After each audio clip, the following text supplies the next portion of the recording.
Entrevista. A gente conversa agora com a infectologista, diretora-geral do Instituto Couto Maia, doutora Celci Nunes. Boa tarde, doutora Celci, tudo bem? Oi, boa tarde, tudo bem? A gente tem acompanhado um aumento grande no número de infectados com Covid-19 e, diante disso, o governador Rui Costa anunciou ontem, a redução do número de pessoas permitidas em eventos de 5 para 3 mil. 5 mil para 3 mil. Essa medida, de fato, pode ser eficaz ou não muda muito esses 2 mil na conta? James, olhe, eu acho que você tem razão. Eu nunca vi tanta gente com Covid como agora, mesmo no auge da pandemia. Agora, são casos leves, né? O que a gente tem que entender é que essa Ômicron chegou, a gente viu que já foi vista na Bahia também, em várias cidades da Bahia. O LACEN colocou um informe hoje, e pegou as pessoas vacinadas. Sobre aglomerações, eu não sei como é que está a questão das exigências. Eu cheguei de férias hoje, mas assim, é claro que já melhora, qualquer redução na aglomeração melhora, mas 3 mil pessoas ainda é muita gente, né? E a facilidade com que o vírus se dissemina, a gente viu agora, está vendo que famílias inteiras que estavam nas festas de Natal e nas festas de Réveillon estão infectadas. Grupos de amigos que passaram o Réveillon juntos, infectados. Então, a transmissão do vírus é muito grande. Agora, ao mesmo tempo, isso não era meio o esperado, ou seja, que o vírus pudesse ser transmitido, e a velocidade dele parece que é essa mesma, e que a boa notícia é que os casos não se agravam, ou seja, que era essa a promessa mesma da vacinação, ou seja, nunca foi prometido que não haveria mais contágio, mas que esse contágio se daria permitindo um controle, que a senhora possa tirar as férias. A senhora falou que saiu de férias, já dá um alívio, que a gente pensa, bom, se ela pôde tirar férias, quer dizer que a coisa não está mais como no ano passado, quando não dava nem para respirar, tirar uma folga. Ou seja, essas contaminações não estão necessariamente se traduzindo em saturação do sistema de saúde, em UTIs lotadas, em disputa por leitos, não é, doutora? Exatamente. Eu acho que você tocou numa coisa importantíssima. O que a gente esperava realmente é que a vacina fosse fazer exatamente isso que ela está fazendo. Já se sabia desde muito cedo que a vacina não impedia infecção, mas que impedia a forma grave, internamento e óbito. E isso é exatamente o que ela está fazendo, né? Agora, tem um problema. Quando você tem uma disseminação muito grande do vírus, o que é que acontece? Pessoas que a vacina não vai proteger, vai começar a adoecer. E você pode ter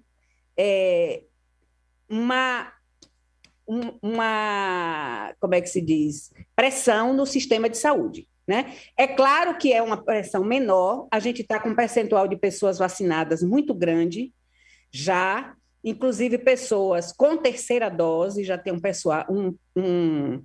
percentual bem razoável, principalmente das pessoas mais vulneráveis.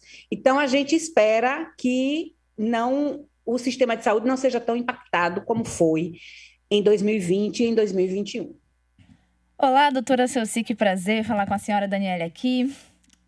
Doutora Celci, eu queria que a senhora tem uma didática muito boa, então eu queria que a senhora explicasse para mim e para os nossos ouvintes por que devemos nos preocupar com essas variantes. Toda vez que chega uma nova variante, a gente fica preocupadíssimo.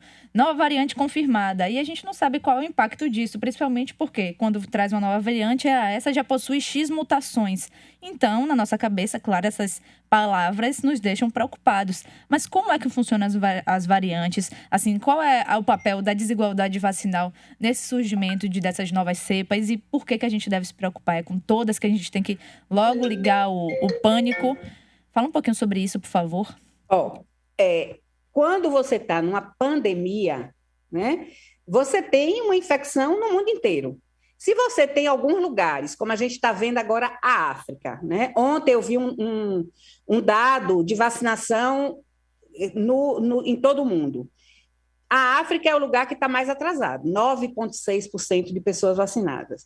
Ali é o celeiro de mutações, né? E essas mutações, como a gente está vivendo no mundo globalizado, elas rapidamente se disseminam. A gente tem visto isso, né? A rapidez com que se disseminou, por exemplo, no Reino Unido. No Brasil, a gente já está vendo isso. Provavelmente, essas infecções todas novas, tão rápidas que estão acontecendo, essa proliferação é da Ômicron. Parece que a Ômicron, as mutações foram para diminuir a virulência do vírus, né? A capacidade dele provocar doença. Mas pode acontecer que apareçam outras variantes que seja ao contrário, que ela torne o vírus ainda mais virulento. Por isso que a gente fala que a vacinação tem que ser universal mesmo, né? Tem que ter uma equidade na vacina para a gente deixar de ter de aparecer novas variantes que a gente não sabe como é que vai se comportar. Falando em variantes, hoje a gente tem uma dificuldade de saber o que é gripe, o que é influenza, do que é que pegou. Os sintomas são semelhantes, e aí as pessoas manifestam sintomas, nem todo mundo tem acesso a teste, e a gripe começou a preocupar muito, né? Muita gente apareceu com sintomas que, em princípio, nesse momento seriam Covid, e se descobriu que não era Covid, era outra coisa e tal. Como é que isso está refletindo em relação, por exemplo, ao Couto Maia, essa gripe, essas outras formas de manifestação de uma doença parecida com a Covid-19? Olha, nós tivemos um impacto muito grande no nosso setor de pediatria, né? A pressão da regulação de crianças com síndrome respiratória aguda grave aumentou muito, né? Desde dezembro até agora. Provavelmente é o que tem se confirmado, essas crianças têm não Covid, mas a influenza, principalmente H3N2, que foi uma cepa que veio da região norte para cá, né? Do hemisfério norte para cá. Felizmente, a própria gripe, ela também é mais leve do ponto de vista de quadros que precisam de internamento. Às vezes a pessoa se sente muito doente, porque ela fica com febre, ela fica com muita dor no corpo, sem ânimo para fazer nada, né? E ela se sente doente, mas não tem uma necessidade dela passar essa doença hospitalizada, usando medicamento venoso, etc. Então, isso é uma coisa. Então, o impacto disso está sendo muito nas unidades intermediárias, por exemplo, nas UPAs, até nas unidades primárias, nos postos de saúde, que estão muito cheios de atendimento. Diferenciar, James, é praticamente impossível você diferenciar o que é uma influenza e o que é um Covid, pelo quadro clínico, porque é muito parecido, né? Todos os dois dão febre, todos os dois dão dor no corpo, todos os dois dão obstrução nasal, coriza, dor de garganta. Então, assim, o importante é afastar a Covid, né? A principal coisa é afastar a Covid, se você tem um quadro respiratório grave.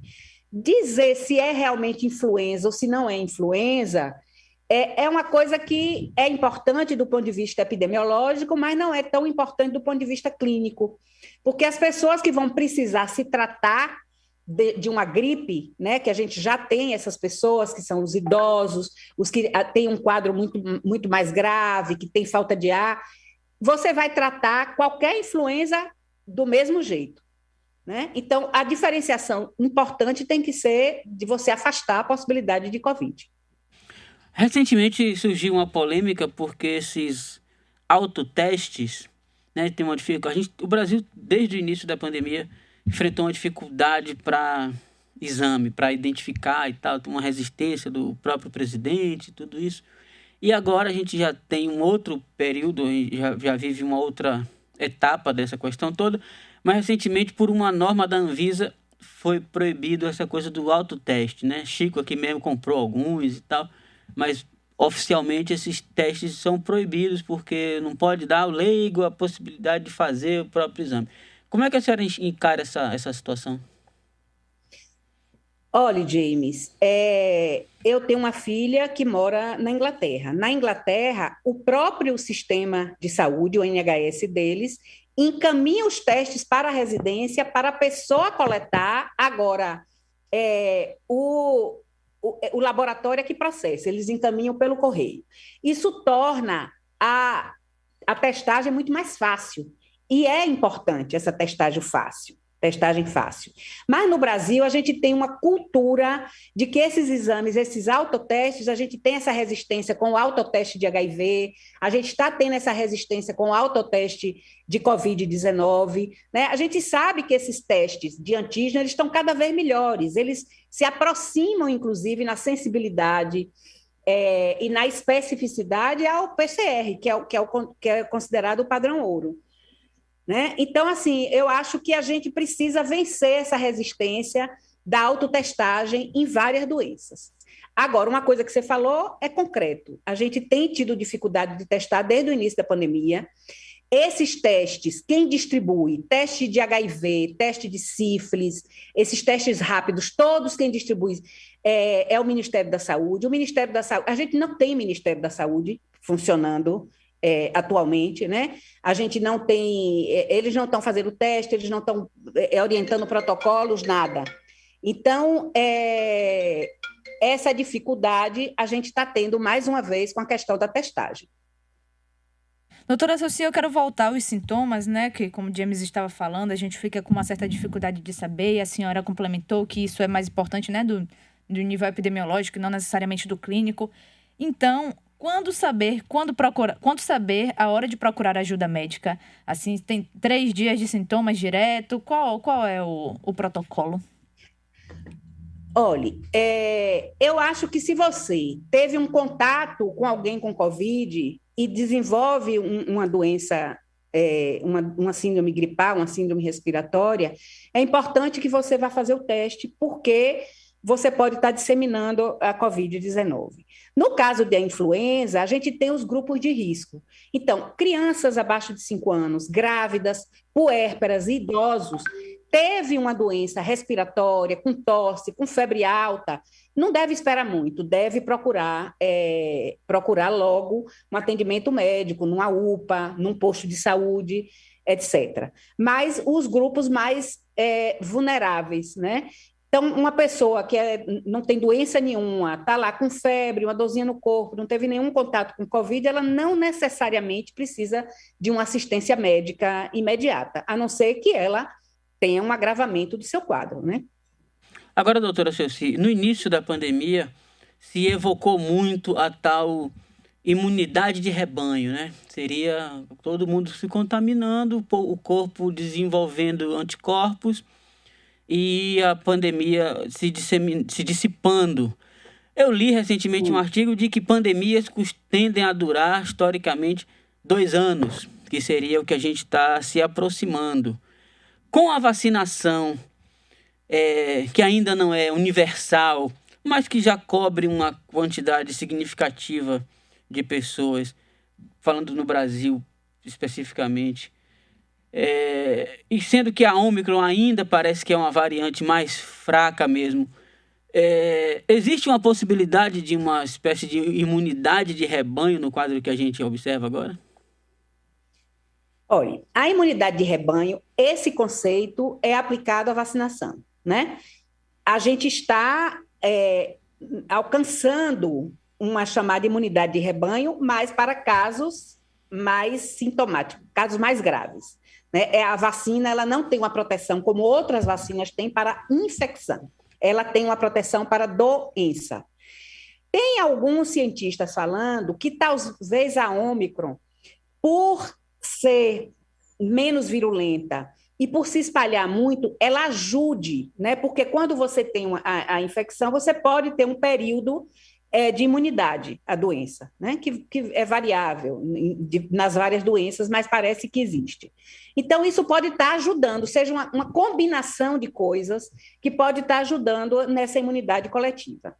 Agora, a gente precisa... Hoje mesmo eu recebi um telefonema de um amigo meu que enterrou um primo dele no domingo, que foi infectado por familiares que vieram da Europa no Natal. E teve Covid grave, mesmo com 3 doses da vacina. Então, assim, a gente sempre tem que pesar, né, a exposição que a gente deve fazer, a proteção, porque pode ter caso grave, né, principalmente nas pessoas mais vulneráveis, mesmo vacinadas. Agora, é óbvio, não dá para esconder essa realidade, que a vacina reduziu internamentos e reduziu morte drasticamente. Falando ainda nessa questão da vacina, tem uma pergunta aqui do ouvinte, Dilson, pelo WhatsApp. Ele quer saber que se a pessoa estiver gripada, se pode tomar a dose de reforço. Se ela estiver simplesmente gripada, de preferência, se tiver afastado do Covid, sim. A contraindicação maior para a vacina, para você deixar de tomar a vacina, é a presença de doença febril. Aí tem que ter essa atenção aí. Agora, doutora Ceuci, falando na rotina dos profissionais de saúde, a gente sabe que a gente tem vivido, eu pelo menos me sinto assim, confinado ao ano de pelo menos março de 2020, até hoje, assim, no contínuo. Muitas vezes confundo em que ano eu estou, se é 2020 ainda. Eu já falava 2022 às vezes, em setembro, outubro do ano passado, uma coisa meio confusa. Eu acho que enquanto a pandemia não acabar de fato, voltar a um certo normal, a gente não vai sair disso. E os profissionais de saúde viveram aí a linha de frente, né, o exército realmente desse negócio. E o estresse, a senhora aqui já fez desabafos e tudo mais, pedindo às pessoas que colaborassem, porque a carga era muito pesada. Desse ponto de vista, como é que está a cabeça da senhora hoje? Como é que está? Deu uma amenizada real, assim? James, eu não tenho a menor dúvida que deu uma amenizada imensa. A gente não tem mais aquela fila de gente batendo na porta lá, através da regulação para internamento. Então, assim, há algum tempo, né, mesmo com a chegada da Delta, a gente não teve o que algumas pessoas falaram que ia acontecer, né? A gente acha que a gama que prevalecia no Brasil, ela protegeu. Então, a gente vem há uns 6 meses sem esse sufoco para pacientes graves. É claro que os profissionais de saúde que estão nas UPAs, nos postos de saúde, eles estão novamente sobrecarregados, mas psicologicamente isso é muito mais tranquilo, porque você não está lidando ali com a morte iminente. Tem uma pergunta aí, Dani, de Adalgisa no WhatsApp. No WhatsApp, a primeira. Vamos lá. Então, a Adalgisa fala aqui. Boa tarde. Gostaria de saber quando uma pessoa fica livre de ter pego a infecção do Covid-19 estando com uma pessoa infectada. E ela faz uma outra pergunta. Quantos dias podem aparecer os sintomas? 3 dias ou 5 dias? E realmente tem isso, né, doutora? Se a gente acha que no primeiro dia não pode já testar porque não vai aparecer. Como é? Não é. O ideal é não testar logo que você teve contato com a pessoa, né? O ideal é na pessoa sintomática a partir do 3º dia. E na pessoa que teve um contato e que esteja completamente assintomática, ela teve um contato com a pessoa com Covid, mas não está sentindo nada, para ela saber se ela está com o vírus, é a partir do 5º dia, o ideal no 7º dia. Senão pode dar um falso negativo. Doutora Ceuci, a gente estava falando mais cedo sobre os protocolos das companhias aéreas que não dão mais lanche por preocupação de passar Covid-19 e, por outro lado, não tem distanciamento entre as cadeiras. E a gente tem sido meio que, não vítima, mas a gente tem assistido a essa adoção de protocolos arbitrários ao longo de toda a pandemia e isso muito se deve a uma certa ignorância de parte da população da formatação, assim, como se pega o vírus. Então, assim, no áudio, passado quase 2 anos da Covid-19, queria que a senhora finalizasse falando sobre os protocolos básicos e efetivos para evitar a disseminação da Covid-19, por favor. Olha, a gente teve vários ensinamentos nessa pandemia sobre a transmissão de Covid. Covid é uma doença de transmissão respiratória. certo? Então, não passa por superfície, não passa por alimento, nada disso. Agora, você está num ambiente confinado e todo mundo tirar máscara para um lanche, por exemplo, é um perigo. Eu acho que as companhias aéreas no Brasil, elas estão exorbitando no mau serviço. Mas, assim, isso é uma coisa justificável. É óbvio que se você tem um voo distante, as pessoas não podem ficar sem se alimentar, né? Mas eu acho que você tem razão na questão de que você não tem o distanciamento adequado. Isso é que seria a principal questão. Agora, porque a doutora transmissão é principalmente por gotículas. Tem que também por aerossol. Em lugar muito confinado, você pode ter o vírus no ar por talvez até horas. Mas, no geral, é essa transmissão cara a cara que é importante.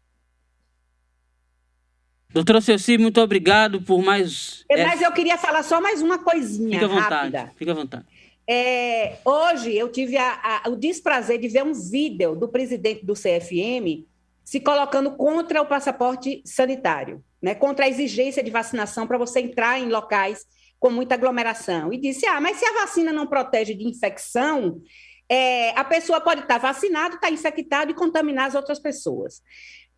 Um dos aprendizados da pandemia também é que quem transmite mais é quem está mais sintomático, tem uma carga viral maior e transmite mais. Então, você estando vacinado, você pode até estar infectado, mas a possibilidade de você transmitir é menor do que quem está sintomático, né? Então, eu acho que isso é uma lição que a gente aprendeu e que a gente deve passar para as outras pessoas. Então, é para todo mundo se vacinar, continuar se vacinando e colaborar para o fim desse inferno que ninguém aguenta mais. Doutora Ceuci, muito obrigado e espero contar com a senhora no futuro. Obrigada a vocês por essa oportunidade. Próximo. Um abraço. Abraço.